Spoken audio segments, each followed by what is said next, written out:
Take off ಆದ ಕೆಲವೇ ಕ್ಷಣಗಳಲ್ಲಿ ಸಮುದ್ರಕ್ಕೆ ಬಿದ್ದ ವಿಮಾನ 55 ಪ್ರಯಾಣಿಕರು ಪವಾಡ ಸದೃಶ್ಯ ಪಾರು. ಸೊಮಾಲಿಯಾದ ರಾಜಧಾನಿ ಮೊಗಾದಿಶುವಿನ ಅದನ್ ಅದೇ ಅಂತಾರಾಷ್ಟ್ರೀಯ ವಿಮಾನ ನಿಲ್ದಾಣದಲ್ಲಿ ಗುರುವಾರ ಸಂಜೆ ಭೀಕರ ವಿಮಾನ ಅಪಘಾತವೊಂದು ಸಂಭವಿಸಿದೆ. ತಾಂತ್ರಿಕ ದೋಷದಿಂದಾಗಿ ವಿಮಾನವು ಸಮುದ್ರದ ದಡದಲ್ಲಿ ಪತನಗೊಂಡಿದ್ದು, ವಿಮಾನದಲ್ಲಿದ್ದ ಎಲ್ಲ 55 ಮಂದಿ ಅದೃಷ್ಟವಶಾತ್ ಪ್ರಾಣಾಪಾಯದಿಂದ ಪಾರಾಗಿದ್ದಾರೆ ಎನ್ನಲಾಗುತ್ತದೆ.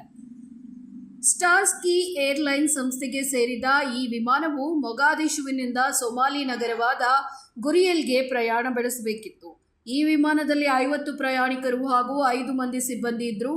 ಟೇಕ್ ಆಫ್ ಆದ ಸುಮಾರು 15 ನಿಮಿಷಗಳಲ್ಲೇ ವಿಮಾನದಲ್ಲಿ ತಾಂತ್ರಿಕ ದೋಷ ಕಾಣಿಸಿಕೊಂಡಿದೆ. ಆಗ ತಕ್ಷಣ ಎಚ್ಚೆತ್ತುಕೊಂಡ ಪೈಲಟ್ ವಿಮಾನವನ್ನು ಮರಳಿ ನಿಲ್ದಾಣಕ್ಕೆ ತರಲು ಪ್ರಯತ್ನಿಸಿದ್ದಾದರೂ ನಿಯಂತ್ರಣ ತಪ್ಪಿದ ವಿಮಾನವು ವಿಮಾನ ನಿಲ್ದಾಣದ ಪಶ್ಚಿಮ ಅಂಚಿನ ಸಮುದ್ರದ ತೀರಕ್ಕೆ ಬಂದು ಅಪ್ಪಳಿಸಿದೆ.